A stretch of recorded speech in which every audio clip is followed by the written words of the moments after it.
the mic from Geneva. So a warm hello to you.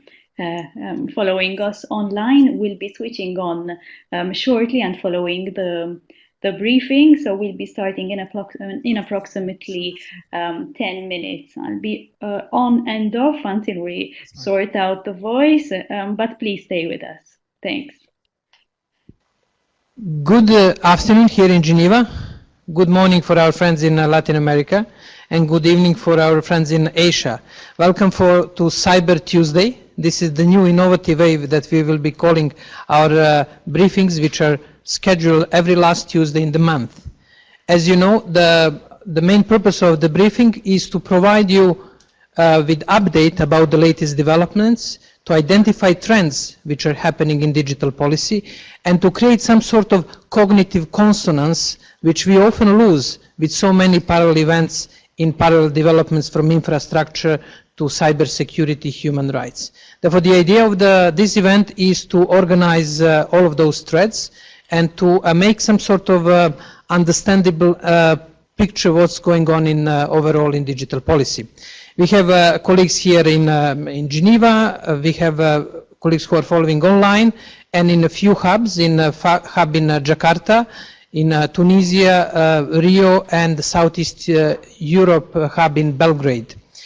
And welcome to all of you. We will go as usually through the first list of activities, list of events that happened during the previous month. We will just go quickly through the summary. The month started with the ICANN event in Hyderabad, India. It was the first ICANN event after the transition on the 1st of October. Then there was a Digital Transformation Forum in Rabat. On the 10th of November, we had events here in Geneva with the ITU, UN Economic Commission for Europe, and WEF on the question of smart cities in the Internet of Things. On 13th and 18th, there was ITF meeting in Seoul, Korea, and then Telecom World in Bangkok. Therefore, there were quite a few activities in Asia. As you can see, a major event was the WUJEN World Internet Conference, which is annual conference, which gathers together Chinese and international players in the field of digital policy. Global Internet and Jurisdiction Conference in Paris. In the same week, that week was particularly busy, 16th or 18th of November, Octopus Conference in Strasbourg, celebrating 50th birthday of the Budapest Convention, European Cyber Crime Convention. And then there was the event on 17th November, two events in Brussels on security, cyber security and fundamental rights. And the month was wrapped up in a way with the Afrinic, which is held between 25th and 30th November. As you can see, it was very, very busy months, and as you will see through the analysis of the trends, there are a few interesting trends that started emerging during the previous month. Next slide, please. You can find in digital, the latest issue of the Digital Watch newsletter, our barometer. For those of you who are not familiar with barometer, we try to indicate the pressure with these arrows equal, up or down. The things are usually moving mainly up when it comes to the pressure in digital policy. Issues are becoming more and more important. We'll go quickly through the analysis why we put some of these issues, why we gave this indication. When it comes to a global internet architecture, particularly important event was the WUJEN World Internet Conference, when in conclusions of the conference there were 5 indications about the future trends in internet governance. While the others are rather general trends, one was interesting because usually China was insisting on multilateral approach to digital policy. In the conclusions, we had a new coin, which is multi-party. Therefore, it's not multi-stakeholder, but it's multi-party. Therefore, there will be, probably I would like to invite you to put it on your radars to see how the interpretation of this multi-party, which is not necessarily multilateral, will evolve over the time. The event, I attended the event, it was the major event with impressive presentation of Chinese ICT developments in artificial intelligence, Internet of Things, and other fields. In sustainable development, we had more or less equal development. We had ITUs started measuring the information society impact with regard to SDGs. Security has been almost up for the last 10 months. And during the previous month, we had the 50th anniversary of Cybercrime Convention. There were also different laws in China, in the UK, and the United States related to cybersecurity strategy. Cybersecurity is becoming more and more important, and as you will see right now while we are having this briefing, there is UNGG meeting, UN Government Group of Experts, and we'll reflect later on more about that. On privacy and other human rights, we thought that there was more or less equal developments.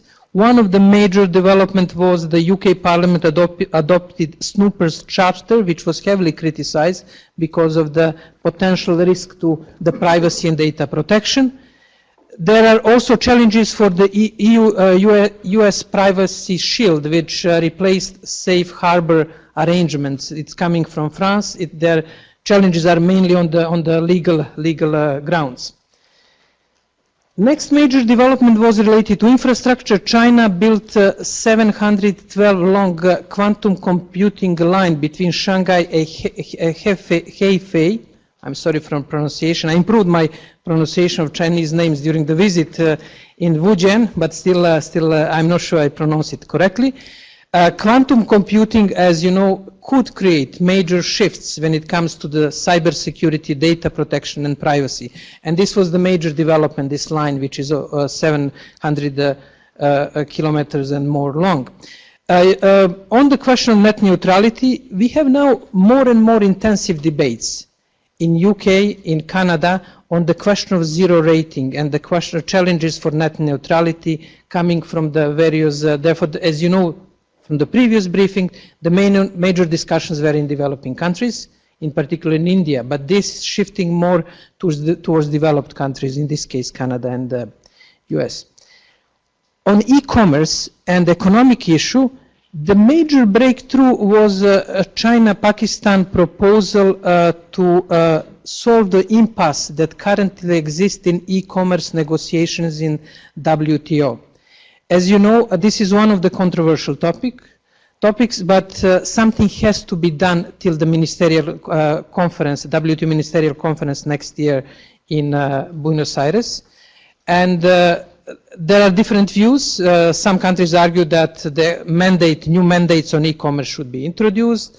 Other countries are much more conservative about this. In particular, developing countries see the risk that e-commerce may take the focus of WTO from the other developing, the so-called Doha round related issues. And China and Pakistan proposed to focus on more on facilitation of cross-border trade in goods and services, and focusing more on questions like payments and customer protection. And we have to see how this will develop in the forthcoming period. On jurisdictional legal issue, and we'll focus more on this, there is a major development was Russia's blocking of LinkedIn over the question of data localization. We'll focus on it more. And lastly, there is IANA transition, a relatively quiet period after the meeting in India, and few proposals on the question on accountability. This is the barometer. Now, based on barometer and developments that our team of 30 curators surveyed throughout the month, we identify 5 major trends. These 5 major trends, next please, are outlined in the newsletter, which you can have it as a printed copy here, or you can download it online from a GIP website. Next please. Those are the 5 trends. We start with the major developments, major political developments during the previous month, which was the US elections and the elections of the President-elect Trump.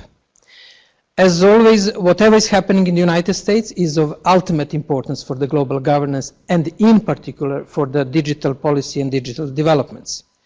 Here we notice 2 major developments. One is the impact of the social media on the results of election.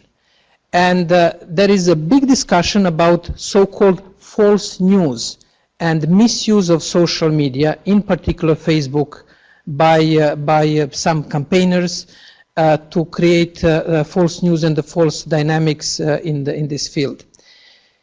Internet companies are discussing it intensively, and they're trying to find a solution how to address this issue.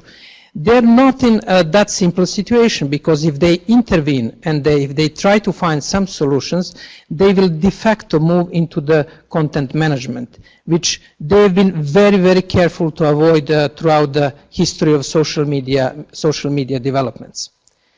Another development was a letter from 40 internet companies to President-elect, outlining policy priorities which they see as important in particular for the internet industry, which we call Silicon Valley, if we can locate it geographically. Obviously, like with many other issues, the new policy of the President-elect Trump is unclear when it comes to the digital policy. There are few hints, but it is in making, and we'll probably have to wait for the next 5 or 6 months to get a clear idea in what direction it will move. But obviously there is a concern in Silicon Valley, because the previous administration was very supportive of the internet industry, and that letter was early sign, and they're trying to guide the process as much as they can. This is about developments related to US elections and the role of intermediaries in digital policy. Next. As I indicated, Russia blocked the LinkedIn from operating in the country after breaching information law, newly introduced Russian law that data of the social media providers and internet companies should be located at the Russian soil. And what I heard from our curators and consultations, they entered into discussion with various internet companies, and apparently LinkedIn didn't observe this new law, and Russian authorities blocked access to the LinkedIn. Now discussion is going on. There is a negotiation between LinkedIn and the Russian authorities. But it is extremely important for us that it is a clear sign the discussion of data localization, which was abstract in the past, is becoming very tangible. Therefore, countries are trying to impose rules and laws. Push for data localization is coming from different reasons. Some countries want to have easier access to taxation.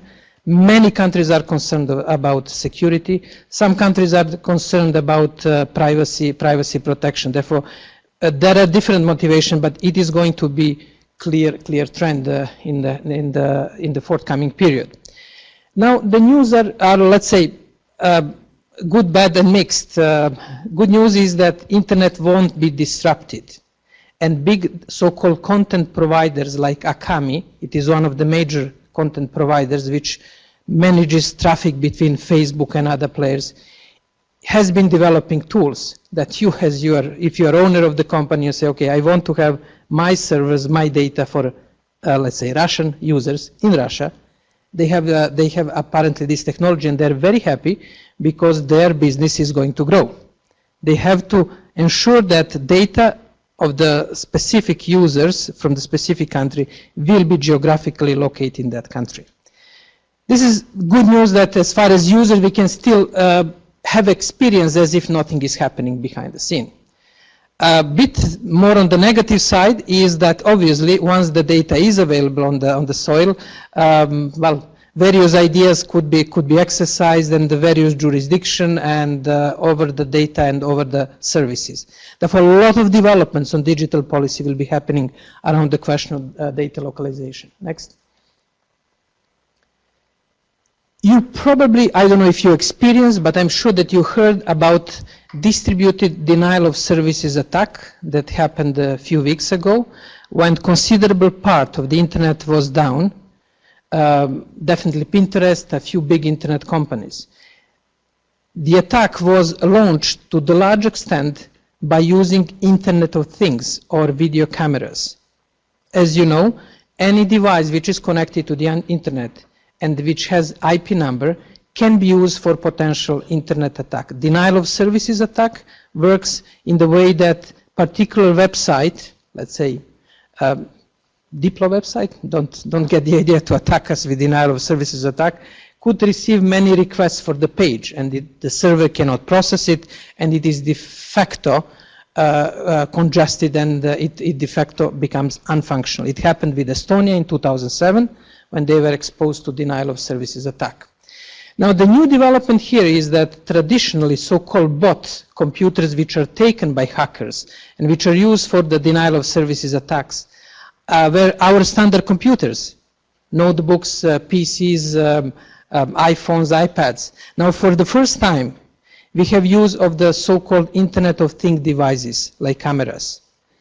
We can expect that refrigerators, whatever becomes part of Internet of Things, could be used as a potential backdoor for launching the denial of services and other attacks. It opens all set of issues, and as you can see, US experts already initiated a process to introduce minimum security standards on manufacturers, or let's say video cameras, that they will prevent access through the backdoor to those devices. This is the third major trend that we noticed from the previous month. Next, please. We already mentioned the zero rating discussion, and major shift in zero rating discussion from previous discussion in India, Egypt, countries in Africa, to the developed countries. There is discussion in Canada, public consultation in Canada to discuss differential pricing due to the existing practices, and in UK new zero rating plan introduced by mobile telecom operator. For those of you who are new to this discussion, zero rating relates to possibility to services, something like cable offer, where you can have access to the specific type of services. You don't have access to the whole internet. For example, zero rating in Africa, in African countries, which is used by, for example, Facebook, has a limited access to Wikipedia, Facebook, and few other pages. The argument of those who are for net neutrality is that once you're on the internet, you can have, and you should have, access to all available resources. It cannot be restricted. Arguments are basically divided in two camps. From developing countries, the question is, and it's a really important question, is no access better than some access? Well, it's fine to discuss it abstractly at net neutrality, but people who do not have access, when they get some access, they have at least some feature of the internet. There's a question, how does it affect internet rights? In developed countries, now in Canada, in UK, the discussion is a lot on the competition law and undue competition when it comes to the potential breach or introduction of zero rating approach. And now fifth trend is, please, is related to cyber security, is closer to the home here in Geneva. As I indicated, there is discussion at the UN. They started it on Monday. It will last till Friday. Discussion on the future cybersecurity norms. We will be hosting tomorrow during the lunchtime a session on linking the UNGG discussion about the norms with the regional organization, what regional organization can do in order to implement UNGG norms. UNGG norms, for those of you who are new to the field, outline mainly what states should and should not do on cyberspace. It comes to the exchange of information, about restraint from the attacks on the critical infrastructure. This report is quite big. But the real question is that we can have norms, and I would say that unexpectedly UNGG has made a lot of progress, among other things declaring that existing international law applies to the internet. But the real challenge is how to apply those norms to the reality of cyber users and countries worldwide. And here regional organizations are extremely important players. OSCE is doing a lot on confidence building. There are a lot of activities in the Asian region, in Americas. Africa is moving on, and I'm particularly pleased to have today with us Mokhtar Ideali, who just came from the airport. Mokhtar, welcome. He will join us tomorrow to brief us about African initiative, what's going on in Africa when it comes to cybersecurity. Therefore, those are the major five trends that we indicated. Could you just, Arvin, go quickly? I will just, for those of you who joined us now, back to the first trend. Okay. US elections and role of intermediaries, the question of the future position of Silicon Valley with an internet industry with a future US administration, question also of the false news. Next, Darwin. Second trend was the localization of data. A discussion was triggered by basically banning of the access to the LinkedIn in Russia due to the data localization law. And it is becoming one of the major trends, with, as I indicated, positive, good news and bad news. Good news is that the data industry content providers are finding the ways that our experience on using the internet or experience of users in Russia or anywhere in the world remains the same. But the real challenges will be how the authorities worldwide will react to this possibility of having data of their citizens on their soil, on servers on their soil. Next. Third trend was use of the Internet of Things, video cameras, for the denial of services attack, the latest one 3 weeks ago in the United States, which is opening completely new issues, how to protect all devices connected to the Internet. From video cameras, which were mainly used for this attack, but it could be done from cars, refrigerators, clothes, which are increasingly government IP aware. You have now shirts and suits, not my suit, not yet, which has the IP connection. Therefore, all of those devices could be used as a backdoor for the different cybersecurity attacks. Next. Zero rating discussion, moving from the developing to the developed countries, and net neutrality as a core issue in zero rating discussion. Fifth. Next. And UNGG, which I just outlined. Next, please. What do we expect, what is going on to happen now in the last month of this extremely busy year? First, the UNGG, UN government group of experts, started on Monday their work, and they will continue till 2nd of December. They're meeting here in Geneva. On the 1st December, there will be special meeting of the Counterterrorism Committee of Preventing ICT Exploitation by Terrorists at the UN in New York.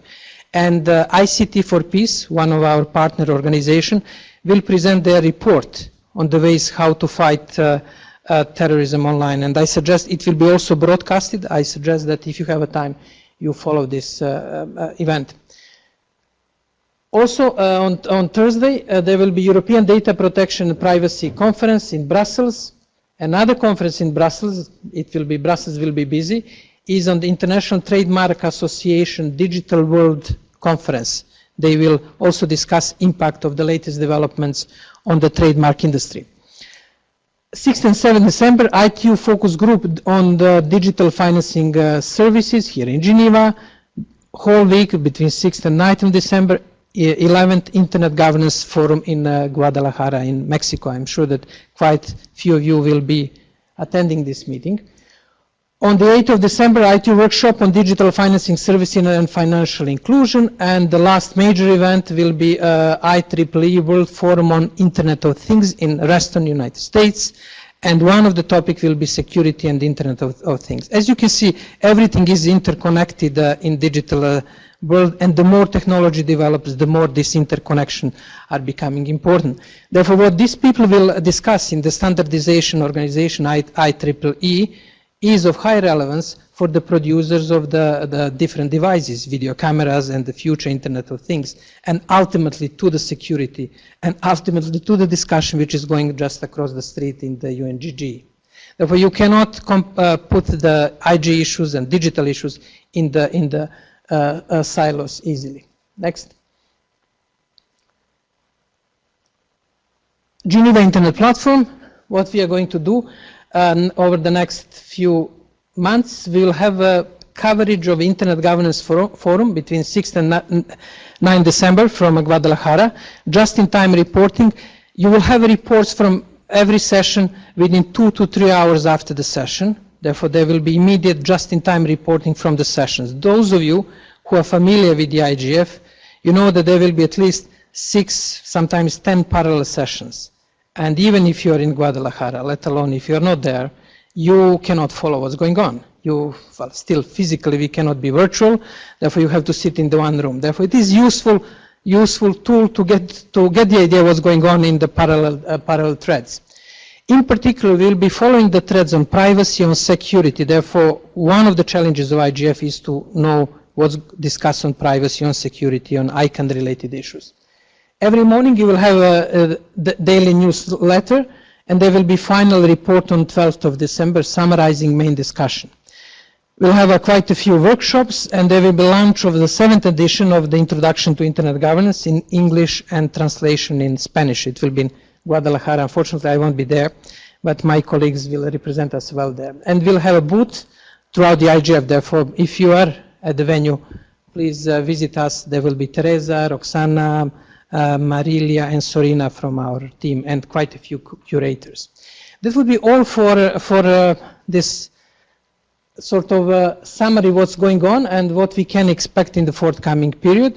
Before we move to our regional briefings, you know how it works. We start with the global briefing, then our colleagues in different regions continue with their regional briefings. I would like to see if we have any comments or question on these 5 trends. Well, tradition is kept. Richard has the first question. Richard Hill. Just 2 quick comments, which you didn't mention. One is that the Internet Society has put out their 2016 Global Internet Report, and it's about the economics of security. And I think it's a very, very well done report, and it says the same kinds of things you said. But in particular, they document the externalities associated with security. Your lack of security because you put an IP camera without a proper protection creates a problem for everybody else. And the second one is information asymmetry. Like in many other complicated markets, it's difficult for the user to know whether what he's buying has adequate security or doesn't have adequate security. That's true of a lot of things, and that's why there's standards and minimum requirements and so on. So information asymmetry and externalities make it difficult for market solutions to work. So that will be very interesting to see how it goes. The second thing was the ITU had their World Telecommunications Standardization Assembly. Personally, I think that with respect to the Internet, not much happened, but it's probably worth mentioning that at least some people think that not much happened at that event. I thought that we covered it in the last month. Sorry. Yeah, but that's fine. But this reference to the externalities and the information asymmetries is extremely, extremely important, and it brings some analogies, let's say, with the work of WHO, and the question of personal health is not just the personal question, but it's also the question of potential broader interest, and especially when it comes to epidemiology and infections. Therefore, there will be interesting developments around externalities, security externalities, but also economic, as you indicated. Do we have any other comment here from Rim? Mokhtar, oh, here it is. For those who don't know me, my name is Mokhtar. I work for the African Union Commission in Addis Ababa, and I'm honored to be invited by my old and good friend Jovan to be part of his briefing today. Actually, he called me from the airport to come here. That's not nice of him, isn't it? This is just-in-time reporting, you know. Right. Now, I don't know if you had mentioned that what happened in Tunisia and the WTSA with regard to the DOA issue. That's also something that probably we need to watch closely, because if with the DOA issue will come with the identifiers and IoT, then the role of ICANN, ISOG, and ITU need to be now looked at a different eyes, because now ITU is getting involved into matters related to identifiers, and then probably that will change the entire paradigm on internet governance. I don't know if you have mentioned that. Thank you, Mokhtar, and welcome to Geneva. He just landed this morning from Addis, and we'll hear tomorrow the news from developments in Africa. We covered it during the last month briefing, and it is on our radar. And the question of, just to provide the context, we are discussing about digital object identifiers, or question of a so-called DONA authorities as a possible different way of identifying the resources of the internet, and in some interpretation potential challenge for the role of ICANN as one of the providers of identifiers on the internet, and it was discussed over there. I know that Richard will have some comments, but first go to Daniel, please. Thank you very much. Daniel Beck from the EU delegation in Geneva. Jovan, since you are, and thank you for the briefing, and apologies for being a little bit late. Since you are the guru on internet governance here in Geneva, I was curious whether you have even more of an idea for the outlook of for next year. Do you think that, can you share with us your thoughts about what might be even bigger topics coming up, especially when you look into the barometer, you see all these discussions on cybersecurity in different states across the globe. The people have different concepts in mind. Washington talks about the cyber, whatever that is in general. So I would just be curious to hear whether you, as the person who has his ear as the closest to the issue, has any thoughts on this. Thank you. Well, it's a real challenge for crystal ball exercise, but before I try, let us hear from Richard something related to Mokhtar's comments, please. And then we'll have online comments. Yeah, I just wanted to make a point. You said, and many people do, the ITU is moving into identifiers. It's wrong. The ITU has always been into identifiers. Huh? Every one of you is using an ITU identifier right now because you have a mobile phone. And in fact, the telephone numbers, although most of you don't know that, telephone numbers are probably today the most used identifier for IoT devices that are not fixed to a network. If they're fixed to a network, they tend to just use the IP address, like the IP camera. But if it's something that moves around, like a car, for example, it's actually probably using GSM to make its M2M connection, so it's using telephone numbering stuff. And that was not much discussed at the conference, but it did come up. When some people said, oh, let's use DOA, other people, including me, because that's why I went, said, well, wait a minute, guys. We already have the whole telephone numbering system, which is being used and will surely be used more. And there are other ways to do it. You could use MAC addresses, you can use IP addresses, and so on. So in the end, the conference, I think, wisely decided not to favor any particular technology, and that will be further discussed in various places, including ITU. Thank you, Richard. We have Christiane over there, and then we will have questions from our colleagues online. She's behind the camera. I'll just don't move the camera. I want to hear the answer to Danielle's question as well. But I was wondering if you had any feedback from the Wuzhen conference as well in China this year. Okay. Okay, fine. Let me just answer. I think the question of identifiers we in a way discussed. Well, the crystal ball exercise, I wanted you to come to the last session and to hear what will happen, but let me just give you the few hints in what direction, what we are identifying as a trends. One trend that we identified at the beginning of the year was the growing importance of courts in the digital policy. And it is moving faster than we thought, and I would expect acceleration. Basically, the story is very simple. If the citizens do not have any other tool to protect their rights, they will approach their national courts, only in the case of European Union courts. And as we know, when it comes to privacy shield, right to be forgotten, quite a few issues related to the work rights, the whole list of the judgments of European Court of Justice are becoming de facto policy shapers of the global digital policy.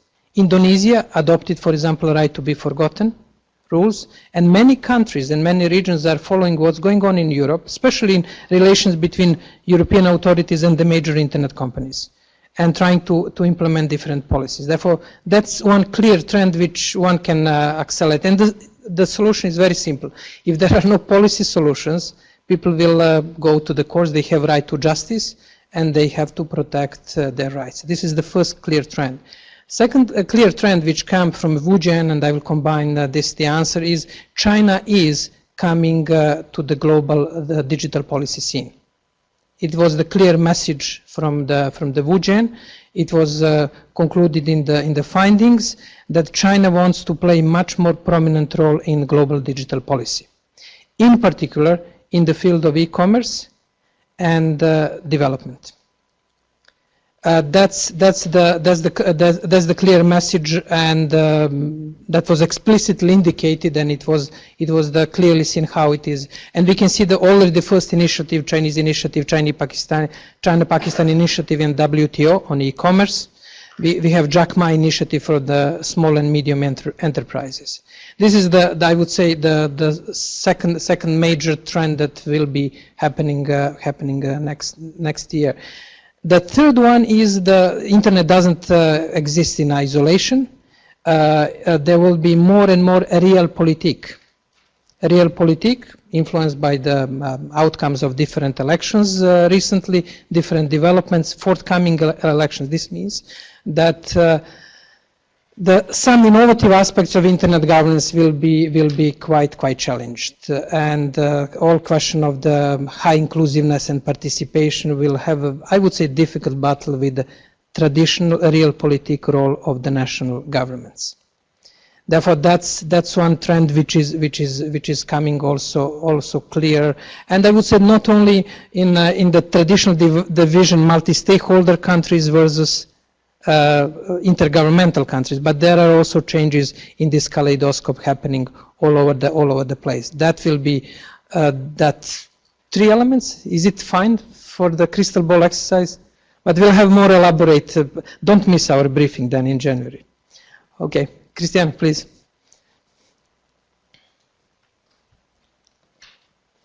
Thank you, Ivan. Actually, one more thing perhaps that I would mention is there was in Paris 2 weeks ago, I believe, a conference called Internet and Jurisdiction.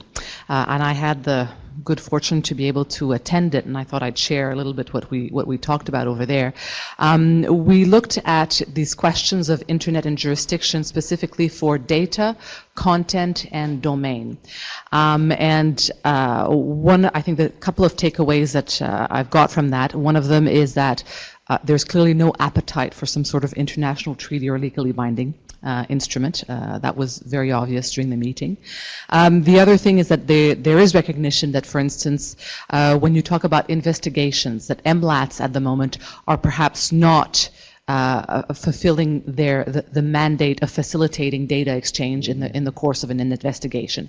So we need to find mechanisms to make law enforcement agencies and service providers more reactive to requests that may come for information.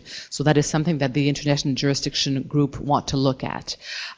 We also, there was a lot of discussion on the roles of intermediaries, internet service providers. Now, are they becoming enforcers? And when they're becoming enforcers, which law are they enforcing? Are they enforcing the law of where their headquarters are based or where their product is distributed?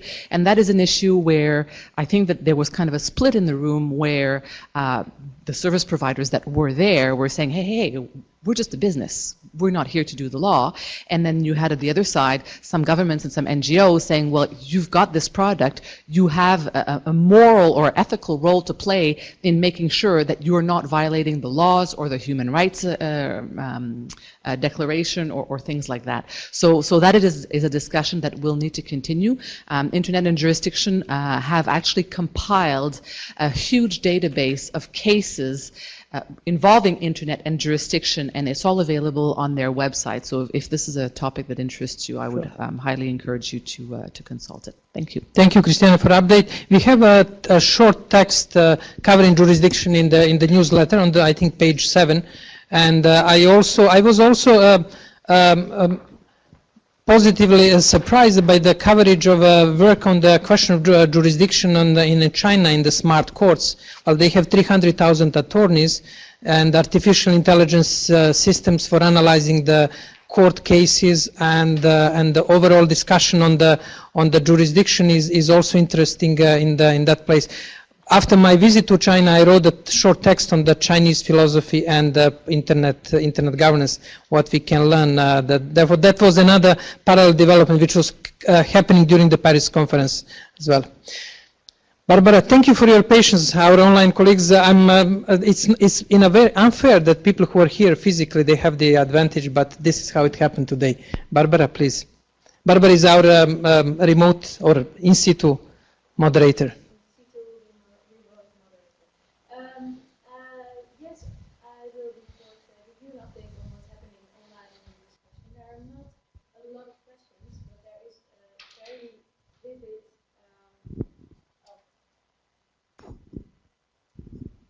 Hi, online community, can you hear me now?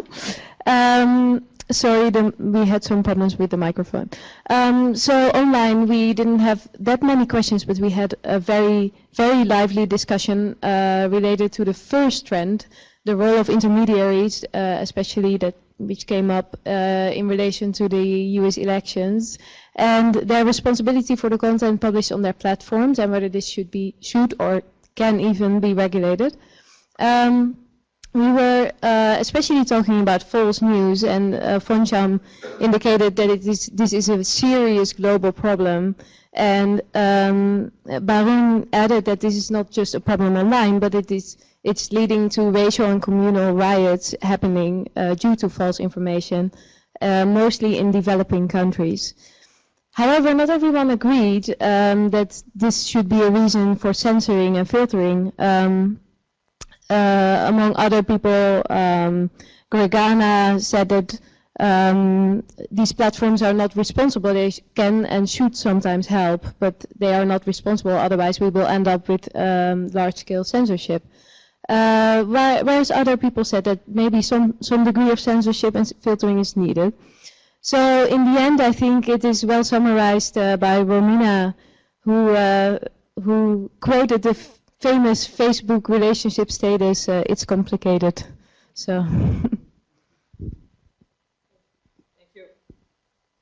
Thank you, Barbara, for this concise summary. I think with this comment, we'll close today, what we call it now, Cyber Tuesday briefings.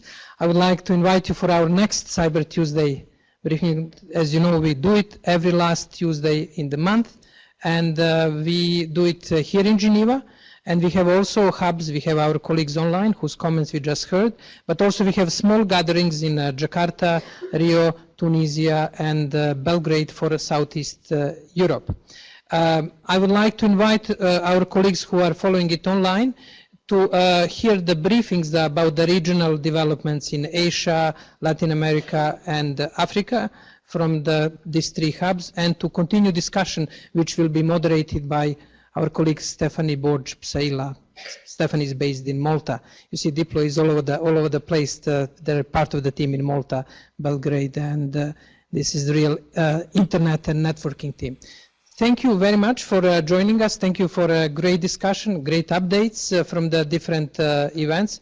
I wish you successful and interesting and creative December at various IG events. All the best and a good continuation of online discussion. All the best. Thank you. Can you hear me?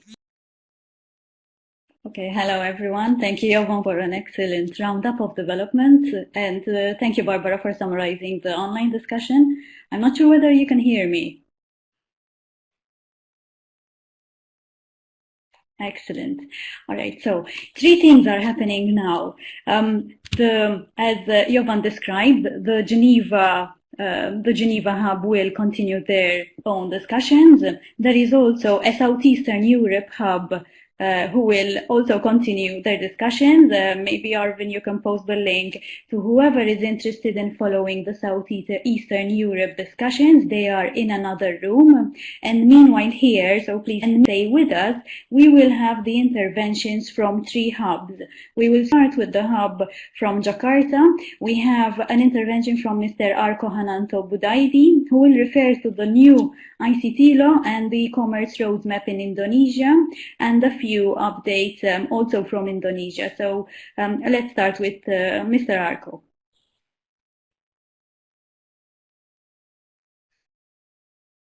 Good evening or good afternoon in Geneva. I would like to update from Jakarta, GIP briefing on in November 2016. My name is Arko Hananto Budiadi. The first update from Indonesia is regarding the new national ITE law, which come into effect on 28th of November 2016.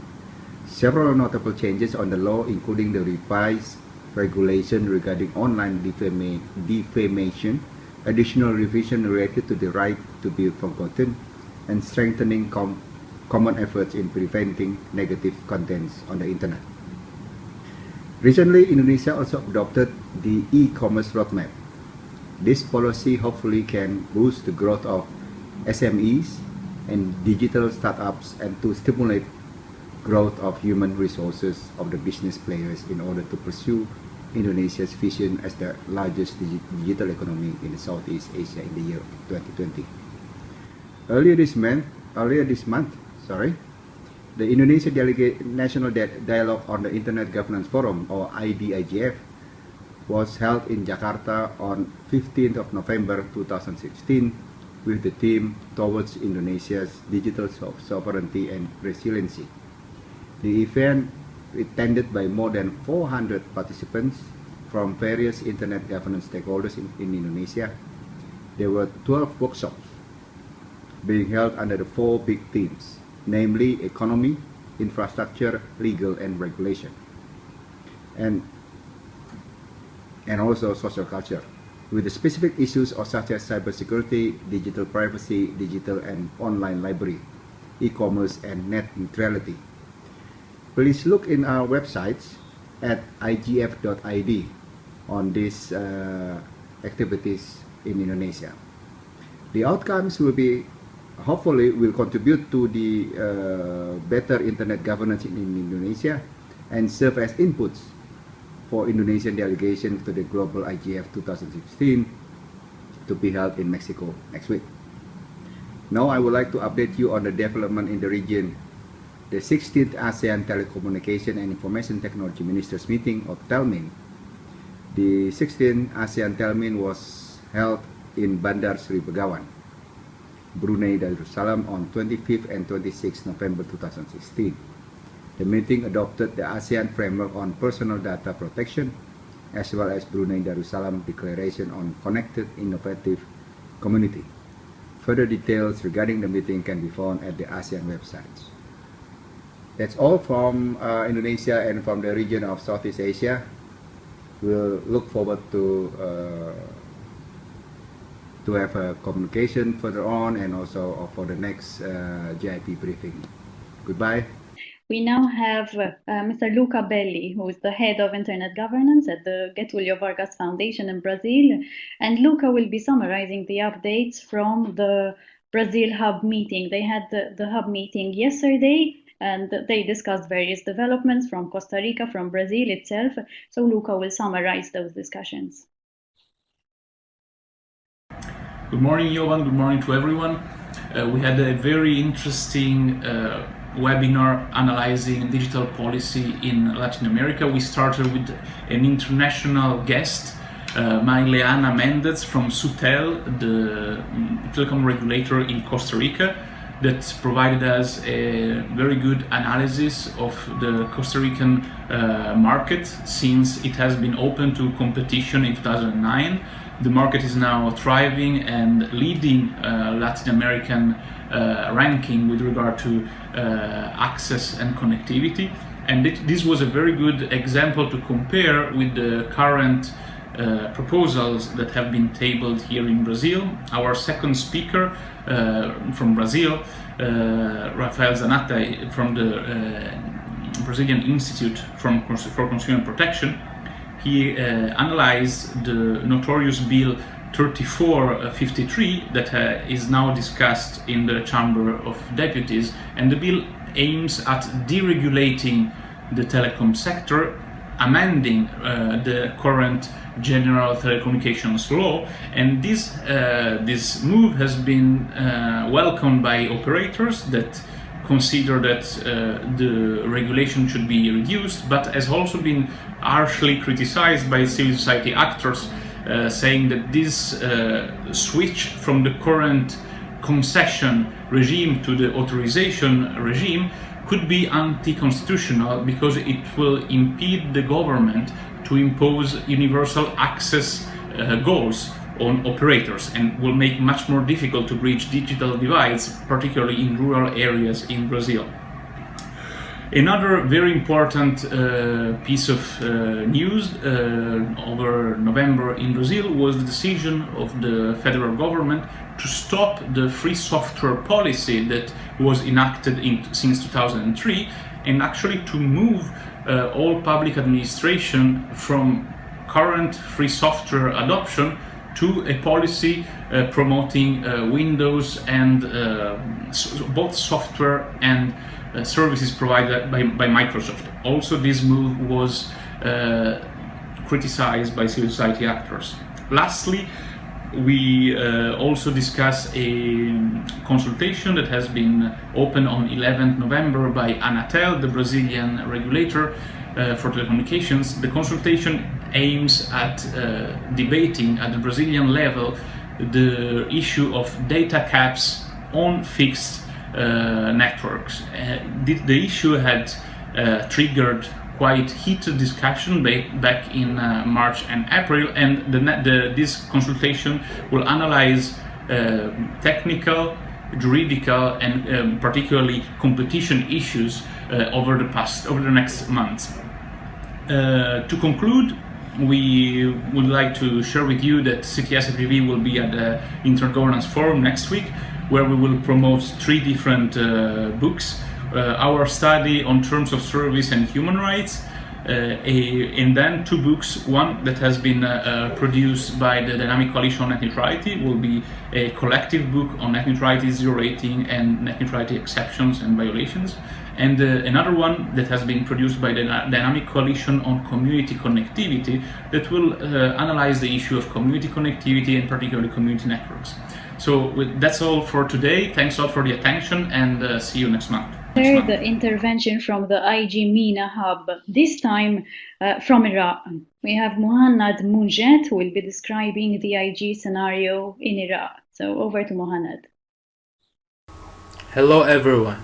My name is Muhannad Munjet from the Iraqi Network for Social Media based in Baghdad. I will be speaking with you about the internet governance situation in Iraq since 2003 until now. In Iraq, we had internet before 2003, but it was totally owned and used by the government.